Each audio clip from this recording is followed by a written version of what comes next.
বাংলাদেশ এবং সিঙ্গাপুর ম্যাচে বাংলাদেশের জাতীয় ফুটবল দলে ফিরতে পারেন বাংলাদেশের সবচাইতে জনপ্রিয় গোলকিপার আনিসুর রহমান জিকু, যাকে ভক্তরা বাংলাদেশের বাজ পাখি বলে ডাকে।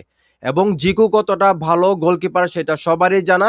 উনি ইনজুরির কারণে কিন্তু দল থেকে বাদ পড়েছিলেন। এখন গুঞ্জন যে উনি আবারও বাংলাদেশের জাতীয় ফুটবল দলে ফিরতে পারেন সিঙ্গাপুরের ম্যাচ দিয়ে। এবং বর্তমানে যিনি গোলকিপারের দায়িত্বে আছেন ওনার নাম সম্ভবত মিতুল। উনি কিন্তু আমরা দেখেছি লাস্ট এক দুইটা ম্যাচে তেরকম ভালো করতে পারে নাই। এমনকি ভারতের বিপক্ষে যে বাংলাদেশ ম্যাচটা জিতেছিল সেখানেও কিন্তু মিতুল অনেক বড় ধরনের একটা ভুল করেছিল, যে ভুলটা আসলে আমাদের হামজা চৌধুরী বাঁচিয়েছিল গোলটা সেভ করে।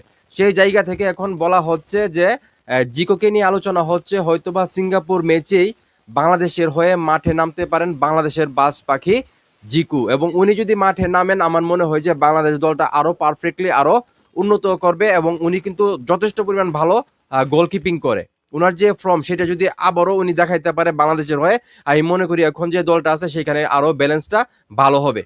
তো এখন এই মুহূর্তে যারা আমার এই ভিডিও দেখতেছেন, কে কে চান যে আনিসুল রহমান জিকু ভাইকে আবারও বাংলাদেশের জাতীয় দলে গোলকিপার হিসেবে ফিরিয়ে আনা হোক, এবং এই বিষয়টা আপনারা কতটা পজিটিভলি দেখতেছেন সেটা অবশ্যই কমেন্ট করে জানাবেন। এবং যারা চান যে জিকু ভাই আবারও বাংলাদেশের জাতীয় দলের হয়ে গোলকিপার খেলুক বা করুক, আপনারা অবশ্যই কমেন্ট করবেন এবং ভিডিওটা অবশ্যই শেয়ার করবেন।